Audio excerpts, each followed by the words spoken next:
En el año 1927 ocurrió un curioso suceso en Benalmádena, Pueblo. Una señora estaba durmiendo en la cama y de pronto sueña con una imagen de un Cristo que desde una cueva le pide que lo rescate. Ella, siguiendo su instinto, acude a esa cueva y encuentra al Cristo detrás de un montón de tierra. El Cristo, a cambio, le hizo un favor que nunca olvidaría. Hoy vamos a conocer su historia. Bienvenidos a Málaga Misteriosa. Les habla José Manuel Frías. Comenzamos.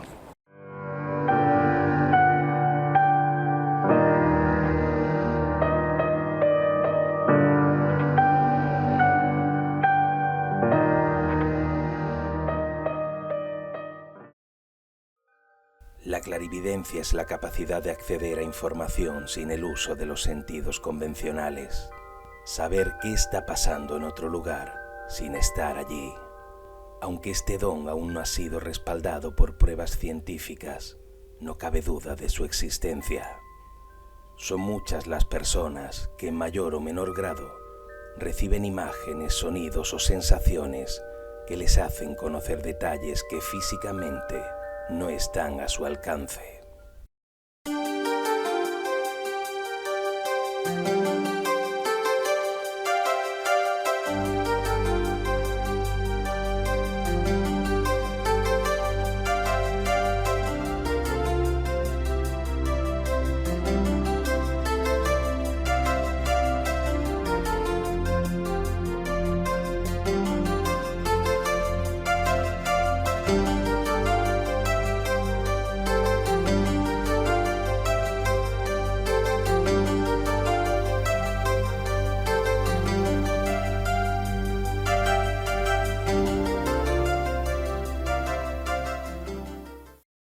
Bueno, Juan, vamos a hablar de la figura de una mujer muy especial, Antonia Santaella, tu bisabuela. Tú has tenido la suerte de conocerla porque durante mucho tiempo pues has disfrutado de esa personalidad y de esa mujer caritativa que ha sido para todo el mundo y por lo tanto eres un testigo privilegiado, ¿no?, de su figura. Era alguien que sufría ante el sufrimiento ajeno siempre, ¿no? Ella es una mujer, era una mujer extraordinaria, fuera de toda serie. Ella no se parecía en nada a casi nadie. Bueno, sí. En aquella época era una época de hambre, una época de pobreza. Este pueblo vivía nada más que de la agricultura, sobre todo del higo, de la higuera. Y entonces esta mujer vivía en una casita ahí con tendría unos 20 y tantos metros, no tenía más. Muy chiquita. Frente había una cueva pequeñita y entonces ahí venían los que venían pidiendo, porque de fuera, a pesar de este pueblo ser pobre, no era tan pobre como otros. Otros del entorno, claro. Venían aquí, venían pidiendo y venían a su casa, y en su casa tenían comida, todo lo que llegara. Sobre todo, como decía un primo mío, dice, nadie se va de aquí sin un puñado de higo. Un puñado de higo era entonces la comida de un día, de un trabajador. No era cualquier cosa. No era cualquier cosa. Hoy se dice eso y parece como si eso fuera cuando vas a la tienda y compras eso. No, antes era la comida de esas personas que iban a trabajar de sol a sol. Bueno, pues ahí no llegaba nadie que no comiera. Incluso en esa cuevecita, pues días malos, días de lluvia, ahí se quedaban estas personas que venían pidiendo y ella pues las socorría y demás. Incluso una de las veces, o más de una, porque el marido le tuvo que regañar, se cogió al pobre y se lo metió en la casa de 20. Que era una caja de cerillas en la casa. O sea que el comedor y la sala estaban todos juntos y además no estaban ni partidas, no sé si habría una cortina, que es lo que pudiera haber ahí. Y además el miedo también a veces de decir, a ver, ¿a quién metes en casa?, ¿no? ¿Quién meto en casa? Que se lo dijo el propio marido, dice, un día, ¿qué quiere decir eso? Que metió más de una vez personas ahí para ayudarle. Dice, un día porque era arriero y llevaba las cosas a otros pueblos, a la venta de otros pueblos, y traía cosas de otros pueblos, los traía aquí. Claro. Le llamaban arriero entonces. Claro, él había muchas veces que no estaba aquí. Entonces decía, un día que te va a pasar algo. Pues gracias a Dios no le pasó nada. Esta mujer era cristiana, ella lo era de pura cepa, pero además tenía muchas otras cosas, visiones o lo que tú quieras, como lo Porque quieras es curioso llamar. que a pesar de ser analfabeta, no saber leer ni escribir, tenía un conocimiento muy intenso de las plantas naturales y de sus usos medicinales. Por supuesto. Y además ella curaba al que se lo pedía. No como ahora que es una curandera, no. Si alguien le decía, pues tengo algo, pues lo curaba. Incluso yo, que no sabía esa historia, un tal Luis Gómez me dice un día fui con tu abuela y vaya que me dio un corte profundo y fui a que me curara. Entonces digo, entonces quiere decir que curaba ella. Claro. O sea, que iba la gente a que curara. Pues yo era un niño muy travieso, muy así, y entonces digo, ¿y cómo, Luis? Dice, me echó un puñado de sal en la herida, iba a rabiar. Ay, tu abuela. Digo, ¿te curó? Dice, eso sí. Digo, pues Eso es lo entonces no te quejes. ¿Qué era aquello de la hierbita de la sangre? La hierbita de la sangre, precisamente hay por aquí algunas, Sí. en el barranco esta. Es la efedra, se llama efedra. Y esa nosotros íbamos a visitarla cuando ya vivía con su hija en el campo, en Los Lucas, que está a 1,5 kilómetros de aquí. Vivía ya con su madre, ya tenía casi los 100 años.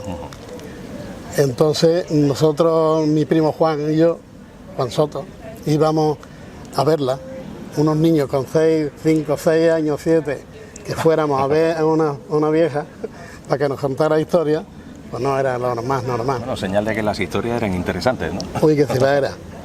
Y entonces ella nos contaba historias, y entonces entre esas historias nos contaba, dice, un día irán la gente por el cielo, irán por el cielo, las montañas, los cerros, porque así llaman cerros, no montañas, no decían más cerros, los cerros se convertirán en carretera, la gente vendrá, eso era en los años 40, finales del 50, y vendrán la gente, o sea, y la gente se trasladarán de unos pueblos a otros. Eso no ocurría aquí. Eso no ocurría aquí, pues, ni aquí ni creo que en ninguno, porque yo fui a Málaga cuando me partí un brazo. Iban porque iban al hospital o iba al servicio militar, pero ya de ahí afuera de eso no iban nadie salía de aquí. Pero parece que tenía ese don, pues ¿no? todo De eso, vaticinar. claro, eso era una adivinación que ella tenía Sí. y unas visiones, y esa visión que yo te dije era un tal Domingo que venía de pescadero y venía de los boliches. Pues llegó este pescadero que venía de los boliches, no debajo de eso, con un capacho lleno de pescado, ya tiene narices, iba repartiendo por el campo los que querían comprar hasta que llegaba a madre y terminaba la venta. Pues uno de los días que venía Domingo, que se llamaba, así se llamaba, no sé si ha muerto, ya habrá muerto porque ya es muy mayor. Entonces uno de los días que llega dice, Domingo, mira, ha muerto una muchacha en los boliches, dile que pague una promesa que debe a la madre. Y yo no me he enterado de nada. Dice, bueno, pero me enteraré. Cuando vaya allí yo me enteraré a ver si efectivamente ha ocurrido eso. Cuando llega de vuelta, pues le dice a la mujer, oye, ¿ha muerto aquí alguien? Dice, que yo sepa, no. Después entérate que una señora me ha dicho esto. Se entera y efectivamente había muerto una muchacha. Y se lo dice a la muchacha, le dice a esta señora, dice, mira que me he topado con una señora y me ha dicho esto, que pagues una promesa que tu hija debía. Entonces se trasladaron esas personas ahí al campo. Supongo claro, un poquito reacias al principio. Hombre, claro, por supuesto, esto no es normal.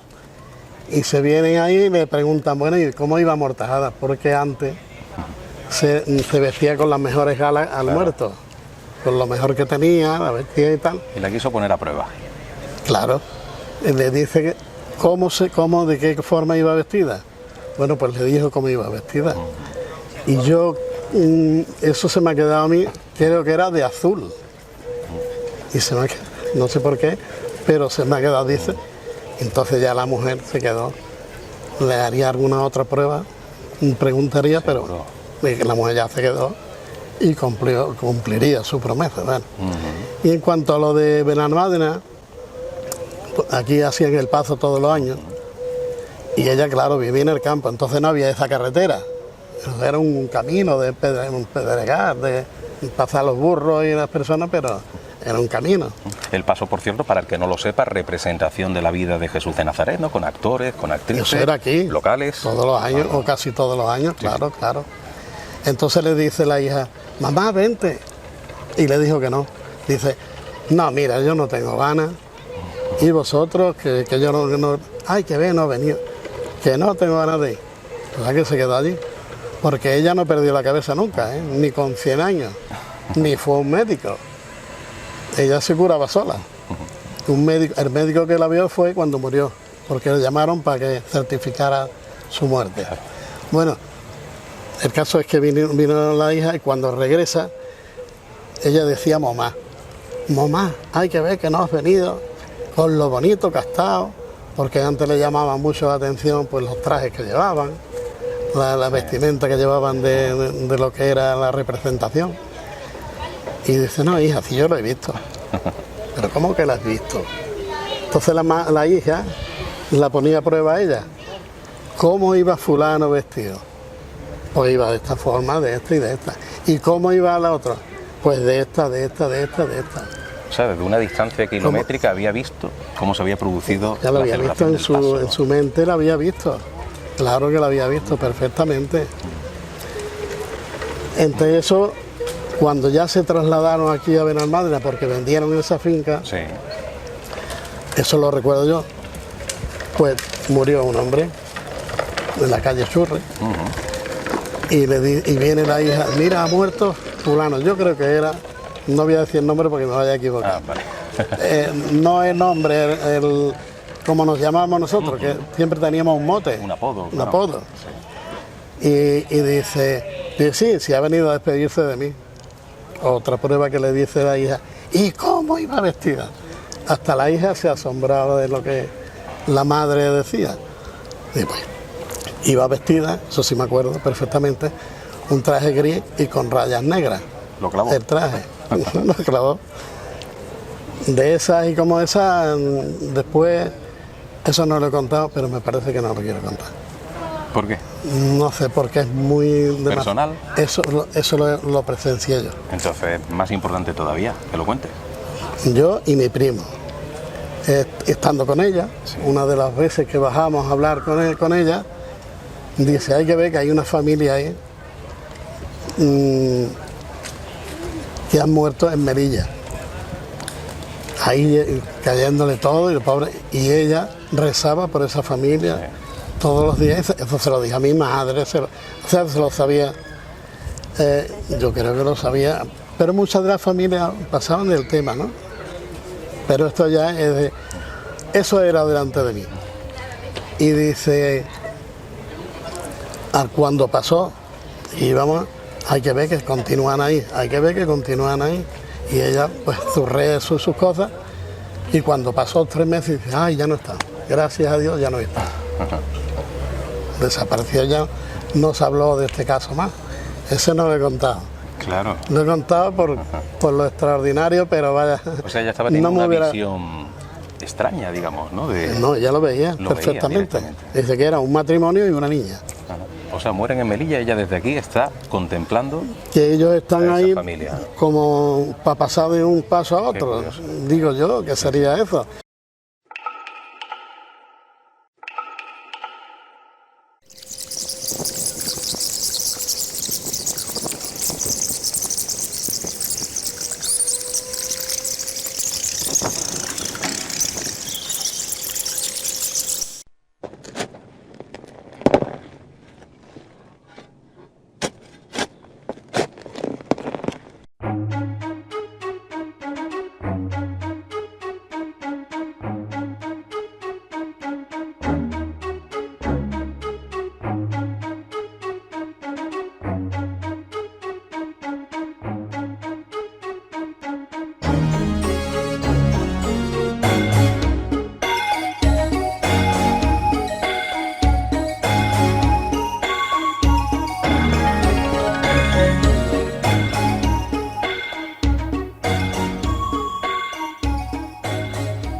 Bueno, Noemí, hemos conocido ya la historia personal, el carácter que tenía Antonia, esa forma de ser tan caritativa con todo el mundo, pero hay un acontecimiento que ocurre en el año 1927 y que fue todavía más impresionante. Sí. Y tiene además que ver con un hijo de Antonia que en aquel momento se encontraba preso, ¿no?, en Marruecos. ¿Cuál es la historia de ese acontecimiento que lleva a este joven a estar habitando en una celda en unas condiciones casi inhumanas?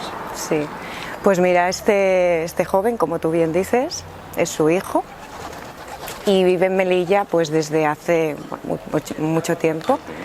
Y él pues lo que hacía era vender, iba por las casas, ¿no?, de allí de Melilla, que se llaman cávilas. Entonces iba pues de una a otra, un chico pues muy jovial, que caía bien a todo el mundo.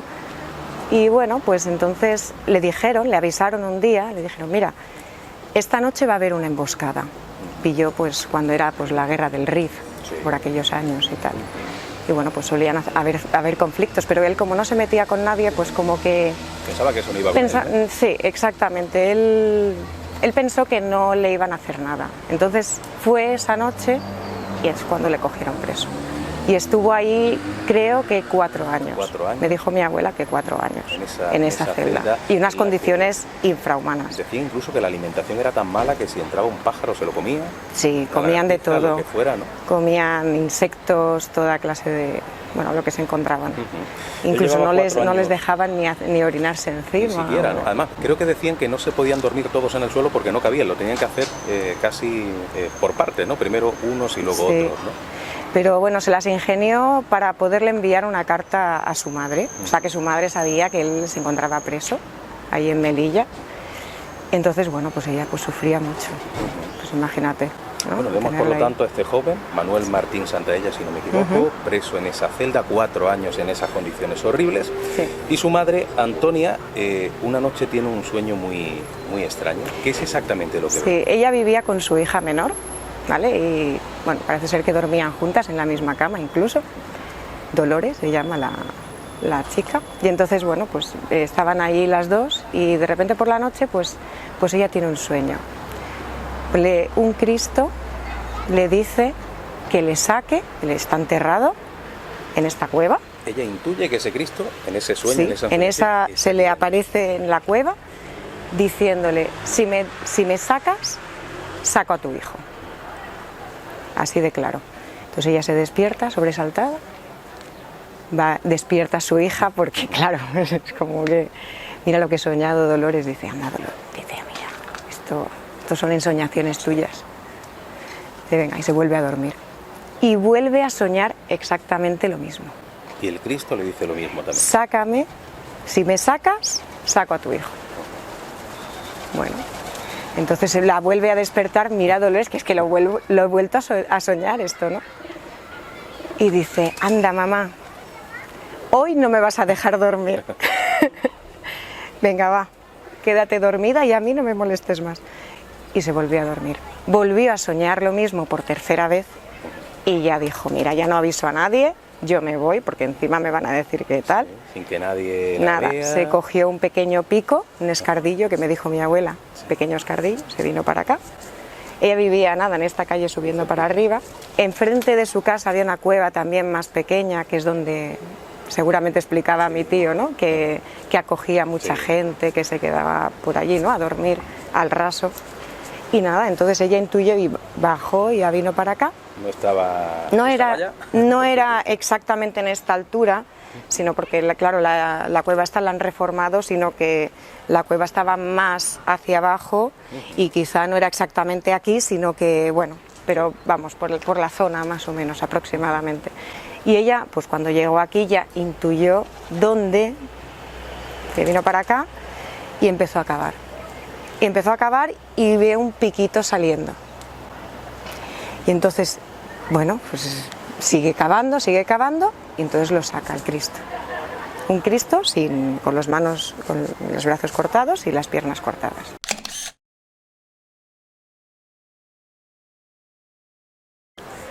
Pero tan claro, de cerámica, parece ser.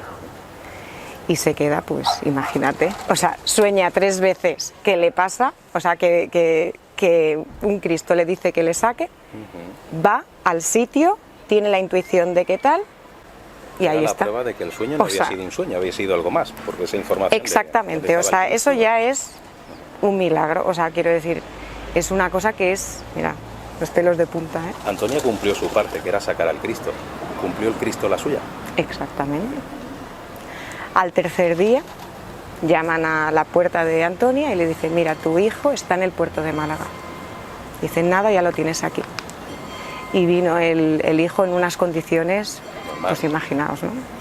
Luego, al poco de tiempo, porque yo cuando estuve investigando hice un proyecto para que pusieran aquí unos carteles y tal, pues bueno, estuve mirando a ver la fecha de la muerte y vivió 3 años más. Sí, claro, los órganos habrían afectado mucho con esa alimentación. Era un chico joven, pero bueno. ¿Y qué supuso eso para el pueblo? Porque fue un acontecimiento milagroso. Sí. Me imagino que crecería una devoción. Sí, bueno, en torno al ahí, Cristo. claro, exactamente. Luego venía la gente, pues ya cuando ella se fue allá con el Cristo, porque claro, o sea, que tú sueñes una cosa y aparezca, pues eso ya es alucinante, ¿no? Ya le empezaron a poner que si velitas de estas de aceite le venían ahí a poner a su casa, a los vecinos, bueno, pues claro, todo el mundo alucinado con la historia. Y luego ya, pues imagínate cuando vino su hijo aquí, que era la prueba viviente de que lo que había soñado no solamente es que ha encontrado el Cristo, si es que también ha vuelto su hijo al pueblo, ¿no? Pues aquí pues sonaron las campanas de la iglesia, si es que todo esto tiene que estar documentado seguro, porque fue un acontecimiento bastante fuerte para el pueblo.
Bueno, Rafael, hemos conocido la historia de este Cristo que hace un montón de tiempo obró pues un acontecimiento que muchos creen que es milagroso, pero como siempre digo, ese Cristo no bajó del cielo, ese Cristo estaba debajo de este cerro por algo. Existen 2 hipótesis, una de ellas que nos habla de un antiguo cementerio, luego hablaremos de él, otra que nos habla de la posibilidad de que perteneciera a la iglesia originaria, pero ambos acontecimientos nos hablan de un pasaje terrible, siglo XVII, en el que se produce un terremoto que dio como origen también un tsunami.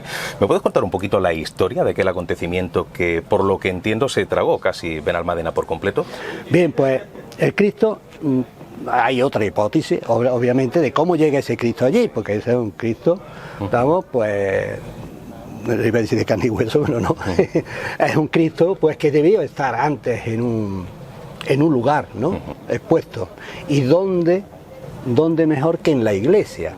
Porque si tenemos en cuenta que la iglesia está justamente, si hacemos un túnel vertical, llegaríamos a la cueva que está ahí abajo, justo al sitio donde encuentra el Cristo. Entonces probablemente el Cristo estaba aquí en la iglesia. Ahora bien, ¿cómo llega hasta allí? Bueno, seguramente a través de aquel terremoto tremendo que hubo, el último, porque había habido otros anteriores, no olvidemos que hubo otros anteriores. Pero este fue un poquito más enconado. Este fue de la escala de Richter de 9, o sea que aquí se quedaron todas las casas cayeron al suelo, incluida la iglesia. Es lo que dice las crónicas de aquel tiempo. Pero es cierto que se produce un tsunami a raíz. Hubo un tsunami tremendo, que muchas embarcaciones pues fueron todas, bueno, como ya se puede imaginar, ¿no? Con un tsunami, las embarcaciones de aquella época, las embarcaciones pues no tenían estructura ninguna, claro, y tal, y bueno, pues llegaron todos los productos y todas las mercancías esparcidas por todos lados, ¿no? No sé si es leyenda, pero he escuchado rumores de que incluso la lengua de agua llegaron casi hasta la sierra. Efectivamente, o la lengua, pues si hubiera que comprarlo ahora, pues desaparecería lo que es Arroyo de la Miel, ¿no? Llegaría pues, hasta los pies de la sierra. Un tsunami es algo terrible, ¿no? Entonces, claro, la iglesia está demostrado que se cayó, se le atragó la tierra. Vamos, ¿la tierra se abre? Porque la sierra de Mija, que la tenemos aquí al lado, se abrió en 11 o 12 veces, una zanja tremenda en el suelo, y entonces pues bulló pues todos los animales que estaban pastando y todas las casas que estaban en la sierra. Y aquí pues yo creo que la iglesia desapareció. Ahora, la iglesia se hundió, sí, sí, se cayó al suelo, se hundió, habían grietas, y yo creo que de ahí es donde la hipótesis de que el Cristo, si estaría en el interior, ¿estamos?, pues entró por una de las grietas esas y fue a parar hasta la cueva, que es. Luego eso ha pasado un siglo.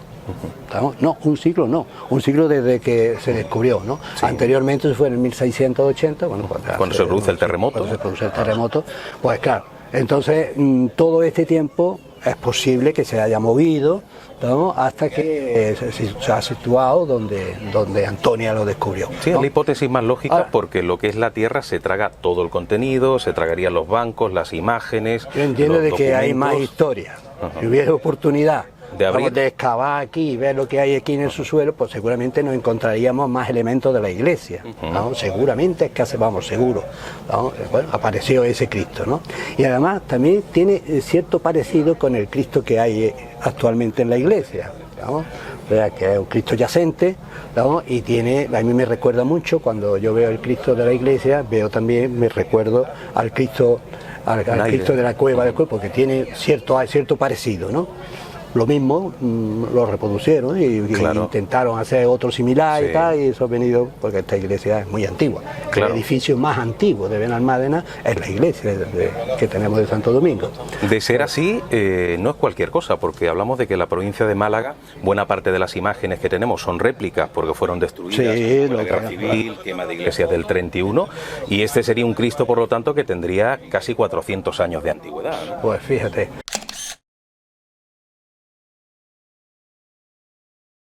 Y una duda, Rafael, aquellos que piensan que quizá este Cristo, en lugar de pertenecer a la iglesia, cuando se la traga la tierra, podría haber pertenecido al cementerio que había justo este otro ladito, ¿eso tiene peso o no tiene peso ese Sí, hipótesis? El cementerio existe desde que existe la iglesia.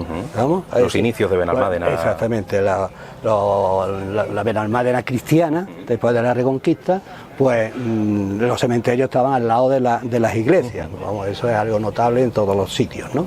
Y entonces, pues bueno, el cementerio pues vino a parar aquí. Posiblemente aquel terremoto, pues los cementerios sabemos que suelen tener crucifijos, suelen tener tal, puede que tuviese alguno. Lo que pasa es que yo lo veo muy valioso este crucifijo para que estuviese en el cementerio. Yo pienso que más bien estaría en el interior de la iglesia, ¿no? Pero no hay que descartar que también es otra hipótesis, que pudiera estar en el cementerio. No se descarta, pero sería un poco más complicado, primero por el movimiento extraño que tendría que hacer el Cristo con el tsunami. Claro, porque tenía que entrar y tal, ¿no? Y la iglesia fue embullida. Fue tragada, ¿no? Y el cementerio no se sabe que ocurriera nada, vamos. Por lo tanto, más que el cementerio, que debería tener sus cruces, obviamente, ¿estamos? Pero este Cristo es una talla muy bonita, ¿no? y es muy fino para que estuviese en un cementerio. Yo pienso que estaría en la iglesia. No sabemos con seguridad si ese Cristo perteneció al antiguo cementerio o si perteneció a la antigua iglesia. En todo caso, es una imagen que ha marcado un antes y un después en Benalmádena Pueblo. Una historia que no podemos olvidar y que debemos mantener viva en la tradición popular. Nos vemos en una próxima cita de Málaga Misteriosa. Un fuerte abrazo, amigos.